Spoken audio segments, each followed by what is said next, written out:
We may have these feelings about it where we just kind of have hate or dislike or fear or scarcity.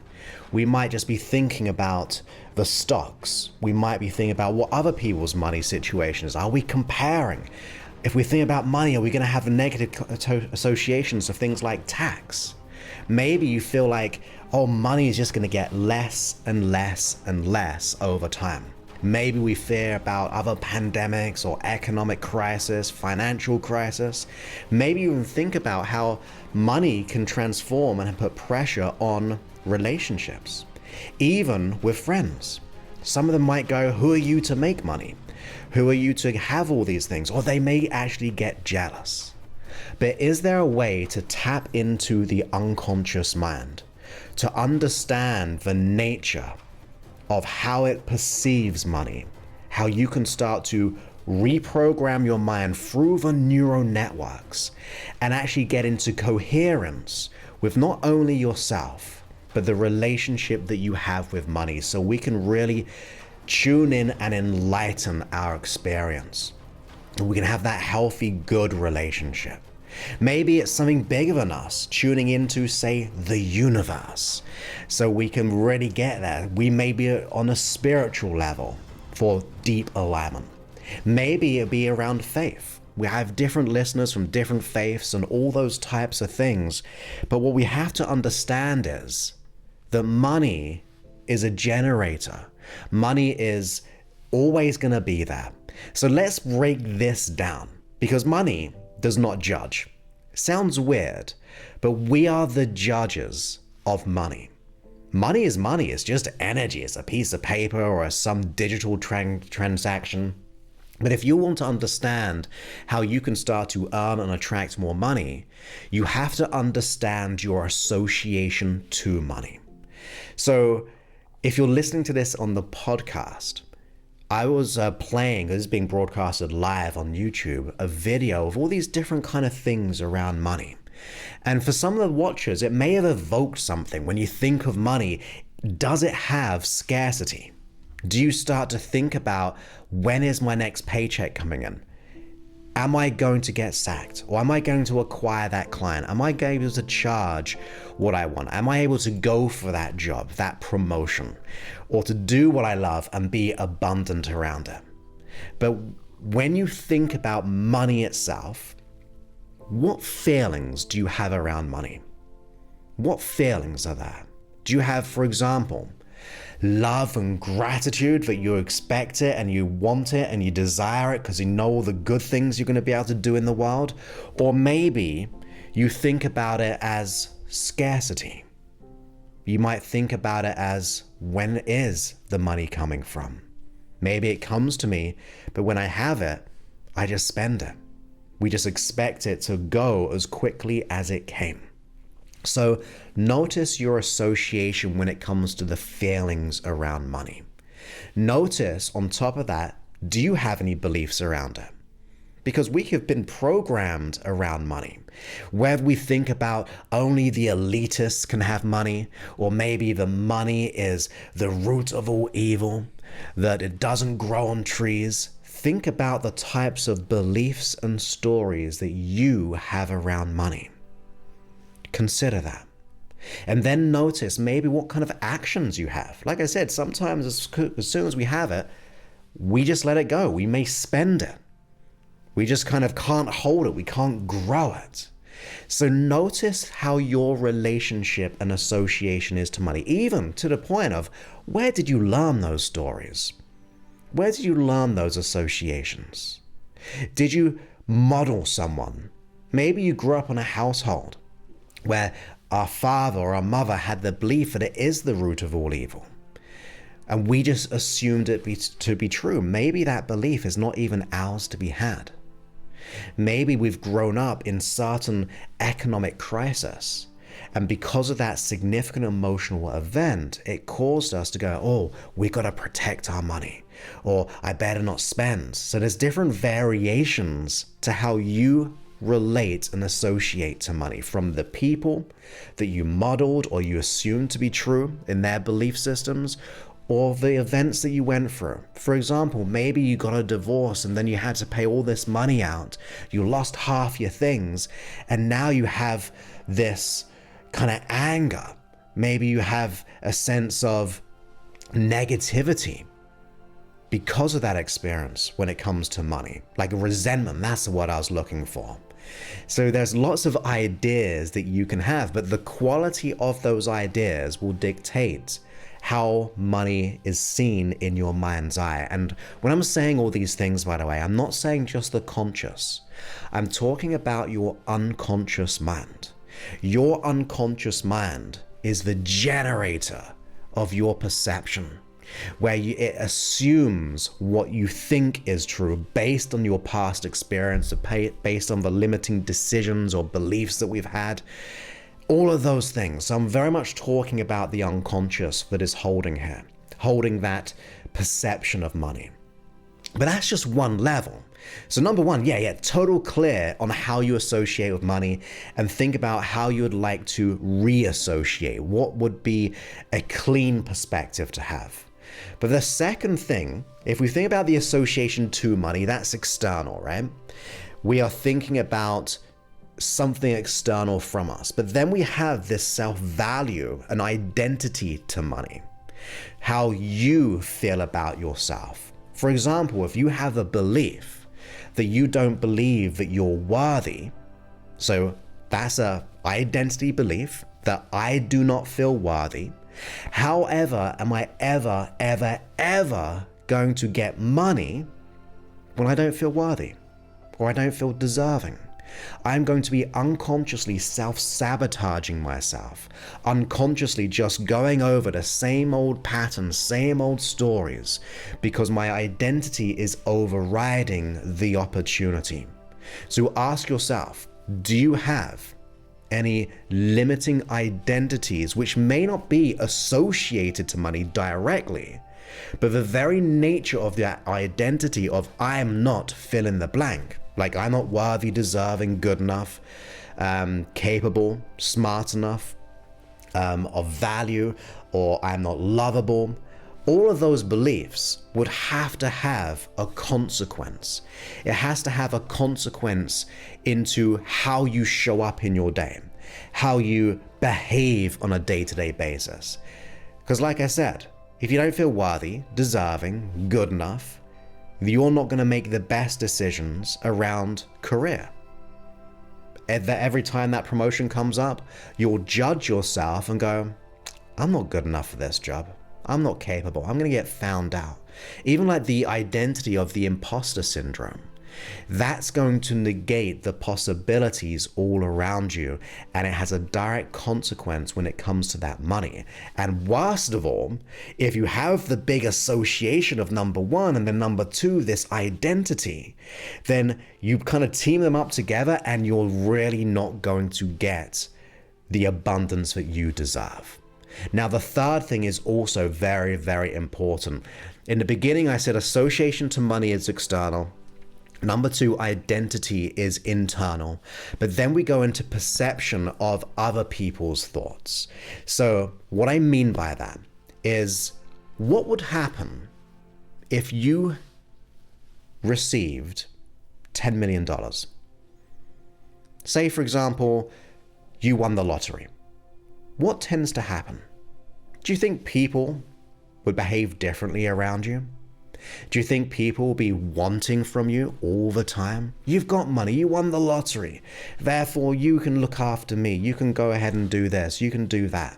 Maybe old friends come out the woodwork. In fact, most people who win the lottery tend to lose it all because of, number one, their association to money.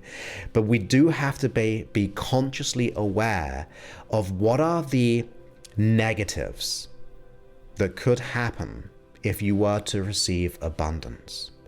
Once you get clear on all the downsides, are people going to get jealous of you? Are people going to want from you? Are people going to think you've changed because now you have money? All of these thoughts, whether they're made up in our mind we're going to self-sabotage the opportunity of getting money. Whether it could happen in reality or likelihood, because maybe you got friends or family members who could be like that. I mean, we'll get back to that in a second. I see time and time again when it comes to inheritance money, where families are good until a death happens in the family, and then the inheritance. Who gets the house? Are we going to sell the house, live in the house? I deserve this, I deserve that. I know many people personally gone through this where their siblings have suddenly turned.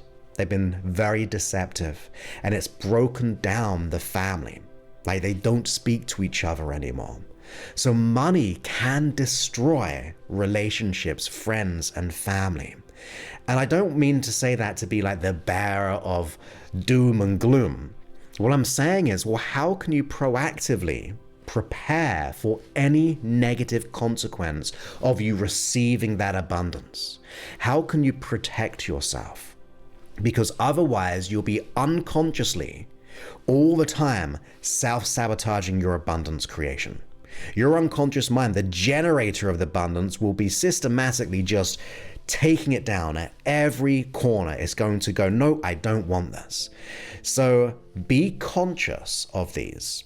It's very much the case of the cure of self-sabotage is becoming consciously aware of what could happen and doing one of two things or both things. Number one, how can you solve it? How can you solve it so it doesn't happen? But then we have the second one is, how can we deal with it should it happen? Because in life, some things will happen. Maybe that friend will come out the woodwork and be very mean to you, or they'll do gossip and things like that, or you've changed. Well, how can you kind of diminish the effect? How can you protect yourself? How can you be okay in that storm? Because even if you can come up with a coping mechanism, because we cannot change people, we can only deal with our own stuff. Some people are going to be like that. But if you can start to have a plan of action of how to deal with it, you're telling your unconscious mind, number one, we can solve it. Or number two, unconscious mind, this is what we can do should it happen.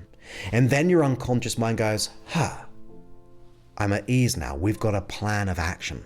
And therefore, you will not be self-sabotaging yourself. Now, of course, we said number one, the association of money. Number two, the self-identity about ourselves of, let's say, not being good enough. And number three, the perception or the reality of what people will be doing around us.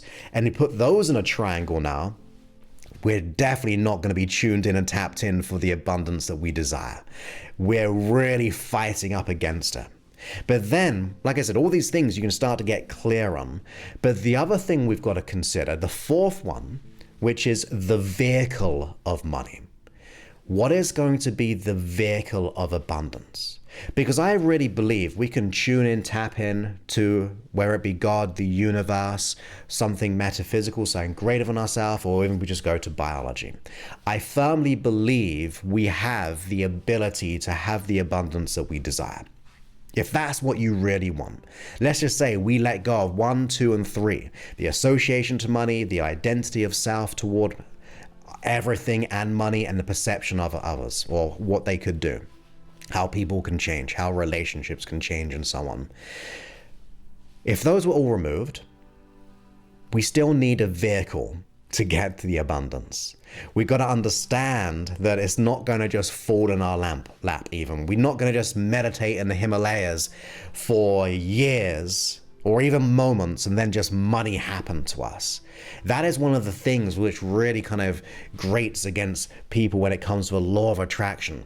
They just go, this is what I want and I'm going to do nothing. We've got to be not only thinking and feeling and radiating and getting our identity so crystal clear that we're worthy and deserving, and that money is an abundant thing, a great thing, that we can help and support charities and people in our life. All of those things, we want that, but we need to have the equal energy of doing things.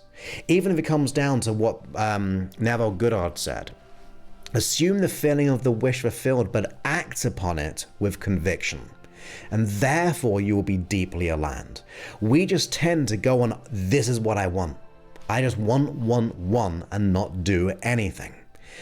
If we put that in the container or the frame of reference of a relationship, if you were in this demanding relationship that you just want, and never do anything for that relationship, is that a healthy relationship?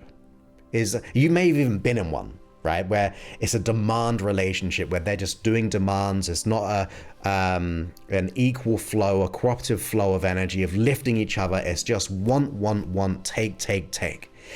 If you've been in a relationship like that, you know it's gonna be horrible.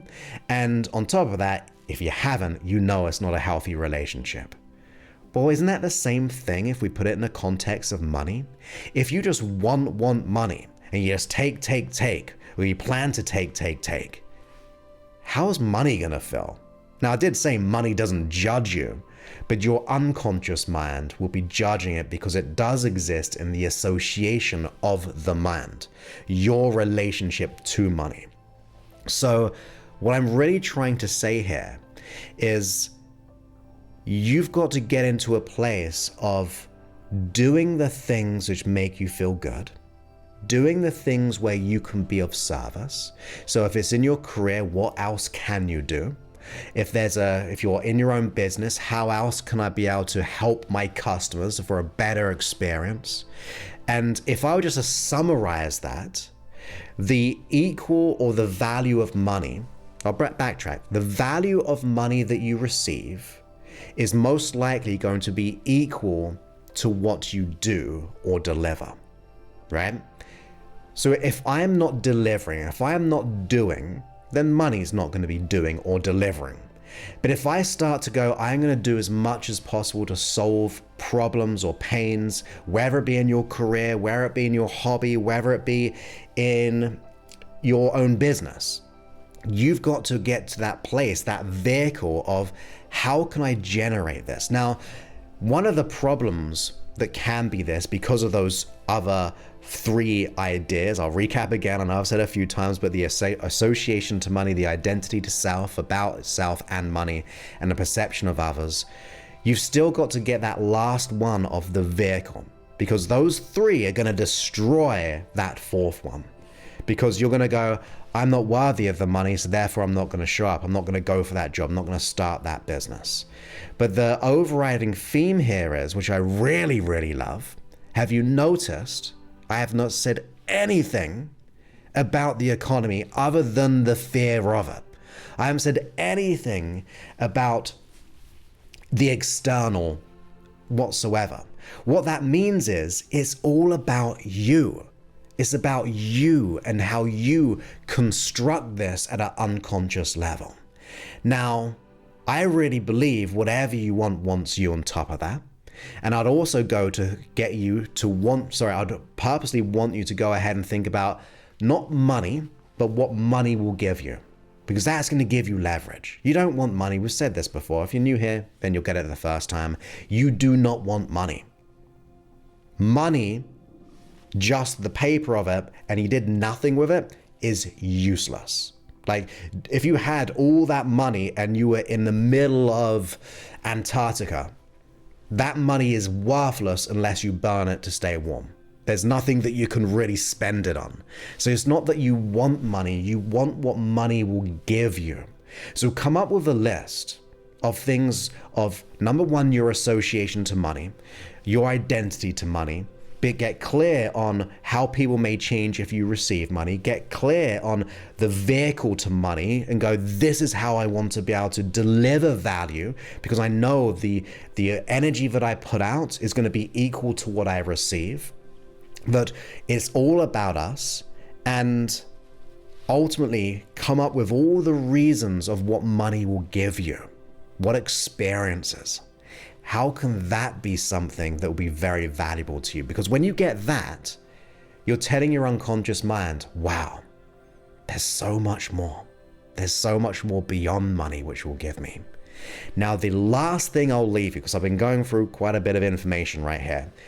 So I want you to reflect on some of these things. Get clear on it. The interesting paradox that I find to be fascinating is that those who want money, and this might push up against you, because maybe we don't have money, but I'll come up with a counter to that in a moment. But those who want money tend not to spend money. Or at the very least, they tend to spend money on things which are not around self-growth. Whether that self-growth be like investments when it comes to the stocks or your financial accounts and all those types of things. But that paradox is, I really want money, but I'm not willing to spend money to be able to make that change or to be able to change my circumstance. One thing that I was told once, and this may be totally wrong, but I like the idea of it. Very much like I like the idea of the effort you put out is going to be the equal energy that you receive back monetarily wise. Whether it's true or not, I just like the idea that respiratory, what's that word I'm looking for? The reciprocal, respiratory, not respiratory, that's breathing. But the reciprocal, you know the word. You know I get confused on these live streams sometimes. Making up words, changing words, and all those things.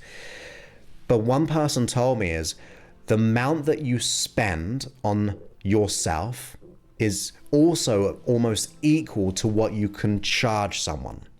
So when I teach practitioners of change, not many of them, and even businesses that I work with, they tend not to value their product or they value their service because they're a change maker. They're a health practitioner. They're a practitioner of change. So on one level, they're like, who am I to charge because I'm helping people?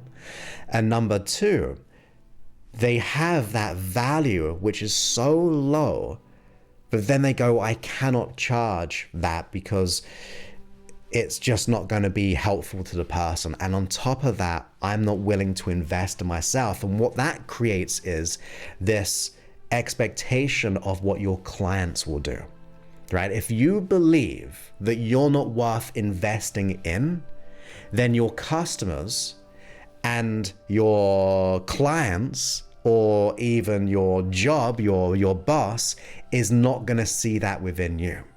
So I'm not saying that you should be spending like 10, 20 grand on your self-development. I mean, you can do. And I'm not saying that just means everything will change, but it's definitely an interesting idea to consider that the value that you invest within yourself is also going to be a measurement of what others will see that value within you, because that's your assumption, that's your benchmark. And like I said, that might kind of grate you a little bit because you might be in a place of, well, I'm not willing to invest in myself. I don't have any money right now. Have you seen the economy? All of those things. But what I can promise you on the counter, like I said, I would counter this. I know people who have got credit cards out, a new line of credit. And in fact, I knew someone who was over, like, let alone house mortgage and things like that, well over 40K in debt. So no money around it whatsoever. People knocking on their door. And you may disagree, and we can disagree. That's all good. Like, I don't really care for arguments. I just want to say my opinion, but it doesn't have to be your reality. But this person became so resourceful because they knew if they could just solve the real issue, everything would change. And what began to happen was strange because they found a way. But a little under 12 months, they had a brand new paid for house, I believe. I think it was almost paid for, like this. And I mean big house. It had like a few acres, swimming pool, basketball court, and all those kind of things. And they were doing what they love. Things were just showing up. And it was the interesting thing I like about that is when you kind of stake a claim that actually I'm worth the change, you're also telling your unconscious mind, now is the time to change. Because otherwise we're telling ourselves, I'm not worthy, so then I'm not going to be able to make my unconscious mind worthy, because you got to be both on the same page. So if you're going, I'm not worthy, and your unconscious mind goes, yeah, that's why we're not worthy, you're going to stay the same. But if you kind of go to your unconscious mind, actually we are worthy, we're willing to do whatever it takes. It doesn't have to be money. It could be just figuring out yourself, like just day and night, extra hours, figuring it out, trial and error. Even if it takes a year, you do the work, your unconscious mind goes, this person is serious. This person, my conscious mind is serious in letting go of this conflict. letting go of this deep identity that we've had for decades even. Wow, my conscious mind has decided actually we are worth more. When you go all in on yourself like that, things really do just show up differently. Because I believe whatever you perceive to be true, you project into your reality. You might disagree with that one as well, but I really like that idea and it tends to work well for me. And what I've also noticed, just so I'm clear on this, personally, when I start to invest more in myself, things just keep on growing. It's not a cost, in other words. The other thing is, it has allowed me to do all my free work.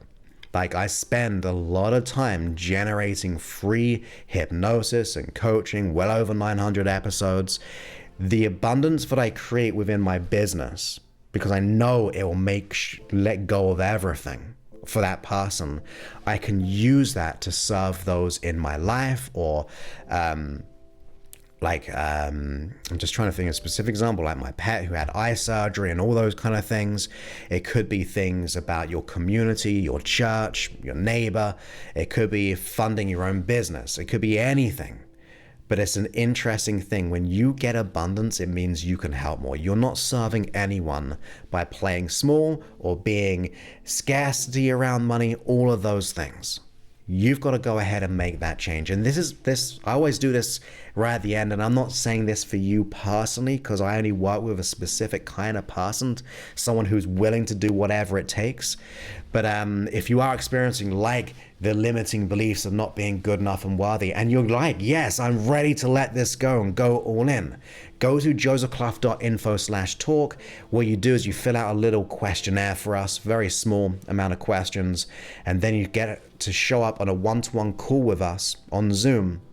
And we'll get clear where you are, where you want to be, what's getting in the way. And if we can solve it, we'll say yes. We'll let it all go within 8 weeks. If we cannot, then or not me personally, but we'll point you to a different direction. Whichever serves you the best is the best in our opinion. We only want to get the results we know we can get them in. But that's josephclough.info/talk. And either way though, the reality is that you are in control of all the things I said. When someone once said, I can't remember the exact conversation, but someone was asking this kind of big, rich, powerful person who had lots of stocks and shares. And they said to this person, are you worried about the economy? And he pretty much said, it's none of my business. I'm in control of what I do. There's always a way. There's always a way to be able to be in the right resiliency mindset, to be able to go all in. In fact, you'll notice the best companies, so I love business at the same time because it allows me to help people. There's two kinds of companies, those who cut down in times and those who spend more. You notice those who cut down, let go of customers, all those things, they don't always rebuild stronger. But those who get clear, redefine and reinvest in the right people, the right team, all of those things, those businesses tend to thrive, in my opinion, from my research. But once again, if you're ready to change, go to josephclough.info/talk. But I hope you enjoyed this episode. Give you something to think about, and I look forward to speaking to you in a future one. Many thanks and goodbye.